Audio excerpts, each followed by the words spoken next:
उधर निकल रही थी अभिषेक के पुष्पा की परेड। बड़ी खबर सामने आ रही है जहां पर टीएमसी नेता जहांगीर की निकाली गई परेड। उधर छिनने वाला है ममता का 1000 करोड़ का खजाना। टीएमसी में बगावत को लेकर ये बड़ी जानकारी आ रही है। सोमवार को लोकसभा स्पीकर से मिलने वाले हैं बागी सांसद और स्पीकर के सामने अलग गुट का दावा करने वाले हैं बागी सांसद। एक तरफ अभिषेक बनर्जी ने किया सरेंडर। हस्ताक्षर मामले की जिसमें अभिषेक बनर्जी की मुश्किलें बढ़ रही हैं। सीआईडी ने कल ही टीएमसी सांसद अभिषेक बनर्जी से 5 घंटे की लंबी पूछताछ की। सीआईडी ने अभिषेक से कई सवाल किए। कई सवाल ऐसे भी थे जिस पर अभिषेक भड़क गए। दूसरी तरफ ममता के खिलाफ ताबड़तोड़ कार्रवाई। ममता के खिलाफ कोलकाता के हेर स्ट्रीट थाने में एफआईआर हुई है। ममता पर सांप्रदायिक टिप्पणियों को लेकर ये केस दर्ज हुआ है। 1000 करोड़ पर अटकी ममता की जान। ओम बिरला के हाथ लगी जादुई चाबी। साथियों नमस्कार, मैं हरिश्चंद्र बर्णवाल इस वीडियो में आप सभी का स्वागत करता हूं।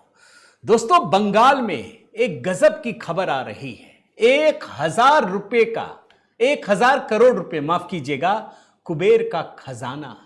और यहीं पर आकर के ममता बनर्जी, अभिषेक बनर्जी की जान अटक गई है। अब देखिए, मैं आपको आगे की कहानी आज बताने जा रहा हूं दोस्तों, कि ये जो टीएमसी में टूट चल रही है, ये सांसद भाग रहे हैं, विधायक भाग रहे हैं, ये सब खबर तो आप देख ही रहे हैं। लेकिन अब मामला 1000 करोड़ रुपए जाकर अटक गया है। आखिर किसके हाथ लगेगा ये कुबेर का खजाना? ये बहुत बड़ा सवाल है दोस्तों, और आने वाले दिनों में आपको दिखेगा कि इसके लिए बिल्कुल टीएमसी के भीतर जितने भी नेता हैं वो आपस में एक दूसरे पर निशाना साधते हुए दिखेंगे। लीगल कार्रवाइयां होगी। आखिर किसके हाथ लगेगा? ये कौन सा खजाना है? कहां पर ये खजाना गड़ा हुआ था? आज ये भी आपको बताने जा रहा हूं। और साथ ही आपको यह भी बताने जा रहा हूं दोस्तों कि कैसे अभिषेक बनर्जी ने आखिरकार सरेंडर कर दिया है। ये जो भागे भागे फिर रहे थे, आखिर क्या हुआ इस मामले में, इसकी जानकारी दूंगा। और हां, ओम बिरला के हाथ कैसे जादुई चाबी लग गई है दोस्तों, इसका भी फैसला बस अब 2 दिन इंतजार कीजिए, हो जाएगा। लेकिन आज की कहानी में दोस्तों इसके अलावा भी बहुत सारी चीजें, जैसे अभिषेक बनर्जी का जो पुष्पा है उसकी क्या हालत है, वो भी मैं आपको दिखाने जा रहा हूं। 1000 करोड़ के लिए थोड़ा सा आपको इस कहानी में पूरा बने रहना होगा दोस्तों, तभी आपको सारी चीजें पता चलेंगी कि आखिर बंगाल में क्या क्या चीजें चल रही हैं। मैं निवेदन करता हूं दोस्तों, जरूर कमेंट कीजिएगा, एक कमेंट जय सिया राम, ताकि संवाद का एक सिलसिला भी शुरू हो। और लाइक कीजिएगा दोस्तों, साथ ही HB शॉर्ट्स को भी अपना प्रेम और स्नेह दीजिएगा, कमेंट में पिंड कर दिया है। आइए शुरू करते हैं। पहले तो मैं 5 विंडो से शुरू करता हूं दोस्तों। पुष्पा, अभिषेक का पुष्पा, भूल तो नहीं गए? वही जहांगीर खान, क्या क्या नहीं कहा उसने, कितनी बड़ी बड़ी बातें नहीं कही। अभी इस पे थोड़ा विशेष भी ध्यान दूंगा, लेकिन मैं पहले 5 विंडो दिखाता हूं दोस्तों, जिसमें ये पुष्पा पहले विंडो में, सारे ये बांग्ला में भी है, मैंने ट्रांसलेशन भी लगा दिया, छोटे हैं मैं बता देता हूं। पहले विंडो में ये कहता है कि सीआरपीएफ हवा में उड़ जाएगी। दूसरे में ये कहता है कि खेल तुमने शुरू किया, हम खत्म करेंगे। और तीसरे विंडो में सीआरपीएफ को कैसे सबक सिखाना है। चौथे में कहता है कि मुझे कोई धमका नहीं सकता, अजय पाल के लिए, सिंघम के लिए कह रहा था। और 5वें में कैसे आज इसी पुष्पा की हालत इतनी खराब हो गई है, बंगाल के भीतर परेड हो रही है। जरा ये पूरा विंडो देखिए दोस्तों। এখন বাকি আছে, সময় শুরু হয়েছে। তোমরা ভাবছো নিজেকে কয়েকটা সিআরপিএফ নিয়ে বড় বড় মাতালা দিচ্ছ, কিন্তু আজকের বঙ্গনগর 1 নম্বর অঞ্চলে মানুষ যদি হেঁটে যায় না, সিআরপিএফ হাওয়ায় উড়ে যাবে। আজকের ওরা অনেক খেলা দেখাচ্ছে, তা খেলা তো ওরা শুরু করেছে, শেষটা কিন্তু আমরা করব। খেলা তো ওরা শুরু করেছে, কিন্তু শেষটা আমরা করব। আমার একটা মায়েরা হলো দুর্গা, দুর্গা রূপে কিভাবে অসুরকে বধ করতে হয় তারা জানে। একইভাবে বিজেপি দালাল সিআরপি কে কিভাবে জব্দ করতে হয়, কিভাবে টাইট করতে হয়, সেটা ভালোভাবে জানে। तृणमूल कांग्रेस का लीडर हूं, हम धमक चमक का डर नहीं है। अब ये क्यों दिखाया दोस्तों? क्योंकि बंगाल में आम जनता के बीच ये सबसे बड़ी खबर है। इस बात को आप समझ लीजिए। ये कोई छोटा मोटा आदमी नहीं है। आज देख करके भले अभी मैं आपको वो वीडियो दिखाऊंगा, लेकिन ये खुद को पुष्पा कहता था और इसका डर, इसकी दहशत कि अगर मतदान केंद्र के भीतर गड़बड़ी होती थी ना तो किसी की हिम्मत नहीं थी कि कोई कुछ कह दे। और इसी पुष्पा को अब जरा पहले वीडियो भी साथ में दिखाता हूं, जो लगातार बंगाल के लोगों में ये वीडियो दिख रहा है, ये घूम रहा है वीडियो। क्या हाल है देखिए, शॉर्ट्स, आधी बाजू वाली टी शर्ट, भाई हाफ पैंट में परेड हो रही है इसकी। ये कल्पना से बाहर है। अगर कोई 1 महीने पहले पूछता ना तो संभव नहीं था, कोई सोच ही नहीं सकता था। अगर वीडियो भी दिखा देंगे ना, आज भी स्थिति ये है दोस्तों, कोई मानने को तैयार नहीं है कि वास्तव में वही जहांगीर खान है। लगता है चेहरा बदल गया है, कोई दूसरा आदमी है, उसका चेहरा, उसका रूप लेकर के। एक और वीडियो दिखाता हूं, देखिए ये हाथ जोड़कर पुष्पा जा रहा है। गलती हो गई, छोड़ दो, छूटेंगे कैसे भैया, आप तो डॉन हैं। एक और वीडियो दिखाता हूं, ये देखिए, ये टॉप एंगल से है, ये पूरी परेड चल रही है इनकी। ये वही पुष्पा है दोस्तों, ये वही जहांगीर खान है। आप भूल तो नहीं गए? इसी के लिए भेजा गया था उत्तर प्रदेश से योगी जी के सिंघम को। आज इसकी ये तस्वीर क्यों आई है दोस्तों, समझिए। जहांगीर खान को हाल ही में भारत नेपाल सीमा पर उत्तरी बंगाल के पानी टंकी से गिरफ्तार किया। इसके ऊपर क्या मामला है? डायमंड हार्बर की सहायक मुख्य न्यायिक मजिस्ट्रेट अदालत ने 2021 के विधानसभा चुनाव में, यह अभी की बात नहीं है, 2021 के विधानसभा चुनाव में जो हिंसा हुई थी उसके एक मामले में जहांगीर खान को 5 दिनों की पुलिस हिरासत में भेजा गया है। अभी ये तो कई हफ्तों से फरार है ना, आप जानते हैं ना। जब चुनाव का वक्त आया तो भाग गया, ये बोला हम कुछ नहीं करेंगे, हम चुनाव नहीं लड़ेंगे। इसके खिलाफ 7 FIR है दोस्तों। कलकत्ता हाईकोर्ट भी पहुंचा, वहां राहत देने से हाईकोर्ट ने इनकार कर दिया, उसकी अंतरिम सुरक्षा भी वापस ले ली गई, तब जाकर ये पकड़ा गया। ये वही जहांगीर खान है दोस्तों, जिसके लिए मैंने बताया कि फाल्टा में योगी के सिंघम को भेजा गया था। मैंने उस समय भी तस्वीर दिखाई थी कि चुनाव आयोग ने गजब का काम कर दिया, कोई सोच नहीं सकता। और जिस तरीके से अजय पाल शर्मा वो पहुंचे और पूरी धमक के साथ वीडियो तैयार करवा करके लोगों तक ये मैसेज पहुंचाया कि समझा देना, सबको ठीक कर देंगे, सीधा कर देंगे। उसका व्यापक असर पड़ा दोस्तों। इस इलाके में इसका काफी दबदबा इसलिए था क्योंकि ये अभिषेक बनर्जी का सबसे खास आदमी रहा है, डॉन है। हालांकि जब मैं ये वीडियो दिखा रहा हूं ना तो आपको शायद याद होगा, हाईकोर्ट में एक मामला गया था कि भाई ऐसे मत घुमाइए, इससे आप सार्वजनिक रूप से इस तरीके से लज्जित नहीं कर सकते, आप उसको बेइज्जत नहीं कर सकते, ये कहा गया था। लेकिन यहां मामला अलग है, पुलिस ने तो घुमा दिया। अब बंगाल पुलिस क्या कह रही है वो सुनिए कि ये जो कार्रवाई की गई है वो किसी तरह की सार्वजनिक बेइज्जती के लिए नहीं बल्कि जांच प्रक्रिया का अहम हिस्सा थी। पुलिस ने बताया कि जांचकर्ताओं को तथ्यों की पुष्टि करने और सबूत इकट्ठा करने में मदद के लिए आरोपी को मामले से जुड़ी हुई जगहों पर ले जाया गया। तो कैसे ले जाएंगे भाई, जो पहना होगा वही ना, जबरदस्ती ड्रेस तो पहना नहीं देंगे। तो ये इसलिए घुमाया गया दोस्तों। अब चलिए, जब अभिषेक के पुष्पा की बात हो गई तो जरा अभिषेक की भी बात कर लेते हैं। भाई पुष्पा को तो पसीना आ गया, अभिषेक को भी पसीना आ गया, उसके तो पसीने छूट गए हैं दोस्तों। भाई CID से भागे भागे फिर रहे थे ना, आखिरकार पहुंचना पड़ा हाईकोर्ट के आदेश के बाद। और आप जानते हैं कितने घंटे, करीब 6 घंटे, 5.5 घंटे तक ये मैराथन जिरह चली कोलकाता स्थित भवानी भवन में। और जो जांच एजेंसियों की तरफ से बातें आई दोस्तों कि अभिषेक ने जो भी तर्क दिए वो जांच के दायरे में खरे नहीं उतर रहे हैं, इसीलिए उनका पसीना निकल रहा है। CID ने अभिषेक बनर्जी से दोस्तों 4 सवाल पूछे। क्या आपके पास वो ओरिजिनल प्रस्ताव है जिसकी एक कॉपी विधानसभा अध्यक्ष को भेजी गई थी? विपक्ष के नेता को चुनने के लिए 6 मई 19 मई को जो 2 बैठकें हुई उसमें कौन कौन से लोग मौजूद थे? क्या आपको पता है कि कुछ विधायकों ने कहा है कि प्रस्ताव पर उनके हस्ताक्षर नहीं है? चौथा सवाल, कुछ विधायकों ने ब्लॉक लेटर्स में और दूसरों ने सामान्य लिखावट में हस्ताक्षर क्यों किए? अभिषेक बनर्जी ने जवाब दिया, देना ही पड़ेगा। लेकिन जांच एजेंसी संतुष्ट नहीं हुई।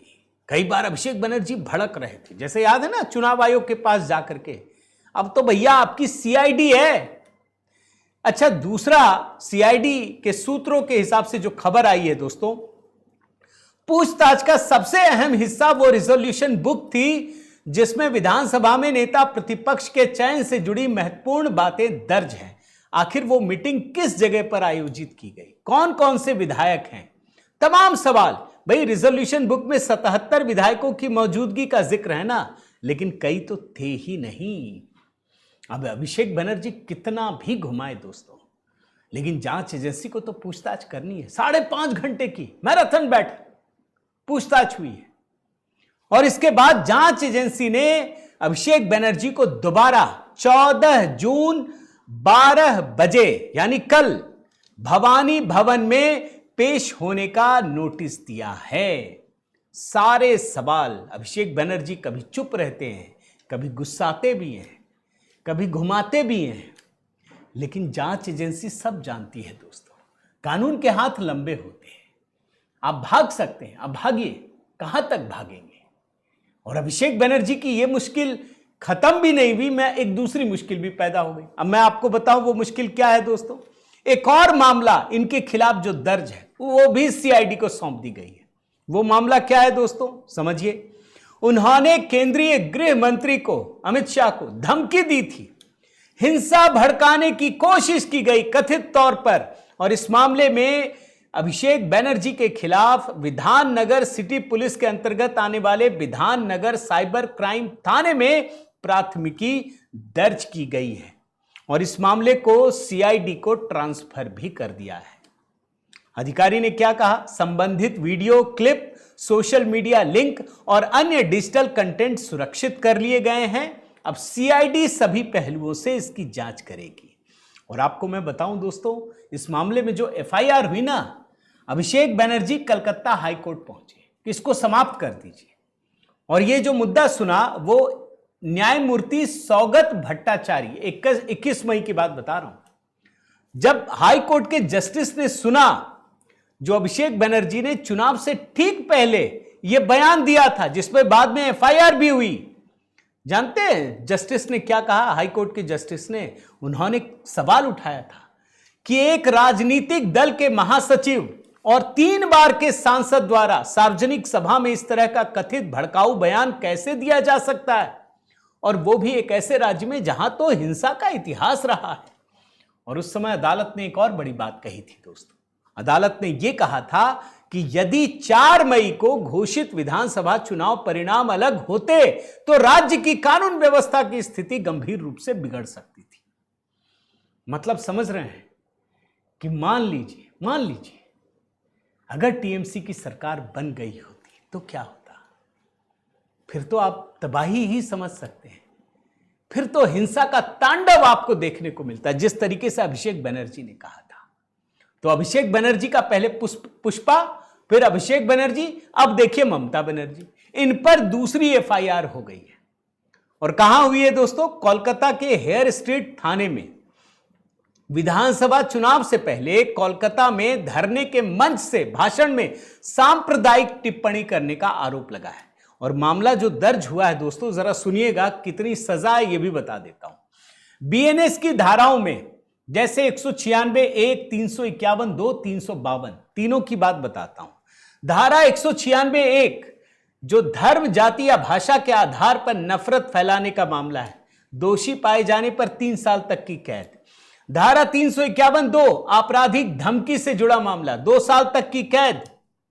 धारा 352 जानबूझकर किसी को उकसाने या चिढ़ाने से जुड़ा है, 2 साल तक की कैद। सजा तीनों में है, सजा और जुर्माना दोनों का प्रावधान है। और ये धार्मिक भावनाएं भड़काने का आरोप है दोस्तों।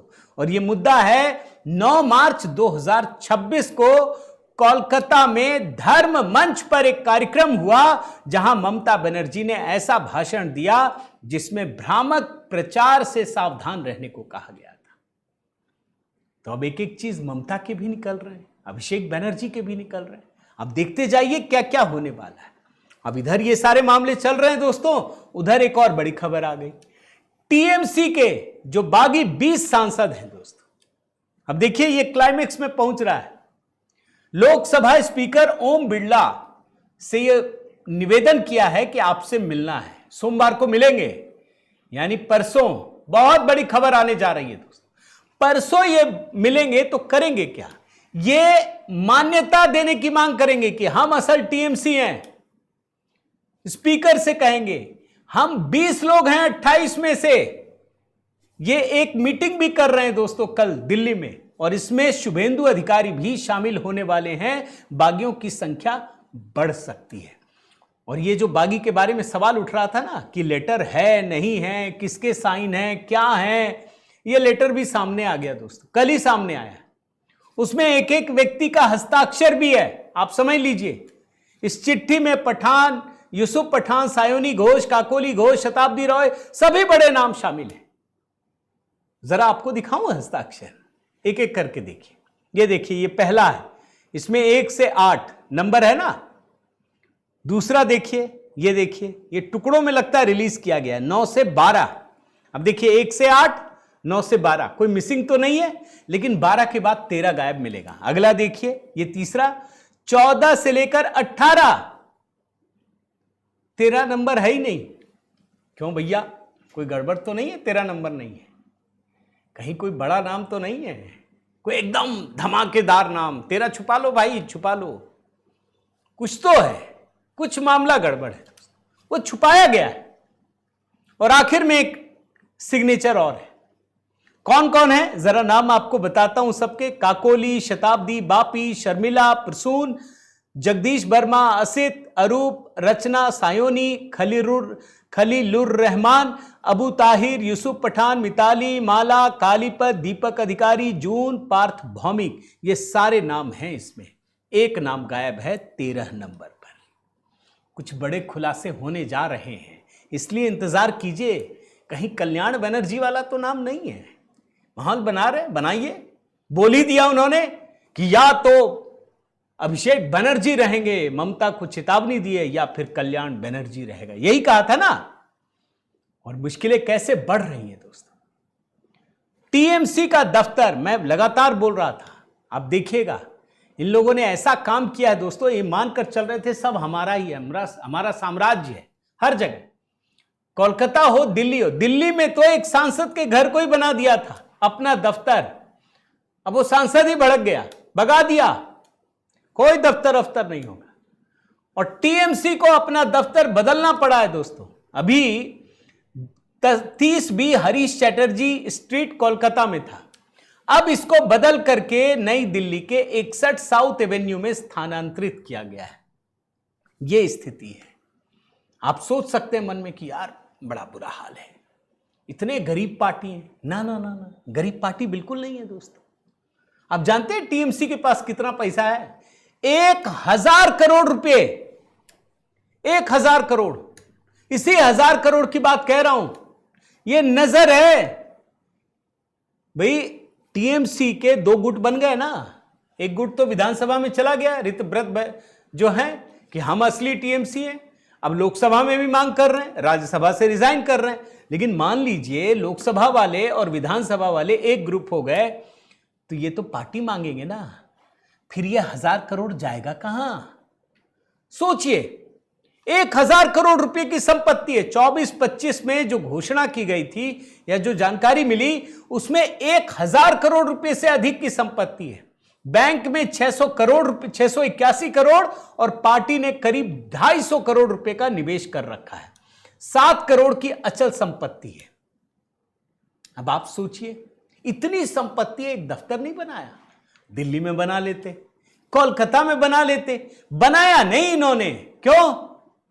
क्योंकि ममता और अभिषेक को ही रखना है। और आपको एक बात बताऊं दोस्तों, जानकर आश्चर्य होगा, ये जो चल रहा है ना, आप जानते हैं इनके पास कितनी, जो 5 साल में डोनेशन मिला था ना, जब इसके आंकड़े आए तो लोगों के होश उड़ गए थे। भारतीय जनता पार्टी के बाद सबसे अधिक पैसा कांग्रेस को नहीं मिला था, आम आदमी पार्टी को नहीं मिला था। आम आदमी पार्टी के तो 2 राज्यों में सरकार थी, कांग्रेस की तो है ही, पूरे देश की पार्टी है वो। लेकिन दोस्तों, बीजेपी के बाद सबसे अधिक पैसा टीएमसी को मिला था। भाजपा को 5 साल में 6061 करोड़ और टीएमसी को 1610 करोड़, यानी पैसे से भरी हुई पार्टी थी। पूरा यहां तक पैसा भरा हुआ था, करोड़ों की संपत्ति जमा कर करके। अब इनको लग रहा होगा कि हमसे कौन छीन लेगा। देखिए, सब छीन रहा है। मैं जरा आपको इनके बारे में बताता हूं।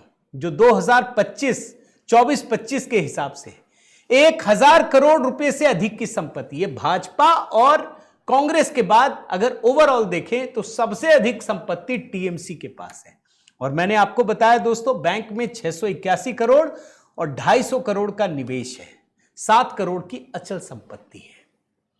किसका होगा? अभी तक सांसद जा रहे थे ना, असर नहीं पड़ रहा था। अब 1000 करोड़ में ममता और अभिषेक बनर्जी की जान अटक गई है दोस्तों। देखते जाइए, अभी तो बहुत कुछ बचा हुआ है, लेकिन एक साथ इतनी सारी खबरें रोज आ रही हैं दोस्तों, क्या करें, बताना जरूरी है। आपकी राय का इंतजार रहेगा दोस्तों। जरूर लिखिएगा आप क्या सोचते हैं इन सारी चीजों को लेकर के, ये कार्रवाई, ये सारी चीजें बताइएगा जरूर, आपकी क्या राय है। लाइक कीजिएगा, शेयर कीजिएगा। अगर चैनल आपने सब्सक्राइब नहीं किया है दोस्तों, जरूर कीजिएगा। HB शॉर्ट्स के वीडियो कमेंट में है, और अगर आप मुझसे जुड़ना चाहते हैं तो मेरा व्हाट्सएप नंबर भी स्क्रीन पर है दोस्तों। साथ ही आपसे ज़रूर कहूँगा, अगर आप हमारे हाथ को मजबूत करना चाहते हैं तो मेंबरशिप ले सकते हैं, हमारा भी प्रोत्साहन होगा। बहुत बहुत धन्यवाद। जय सिया राम।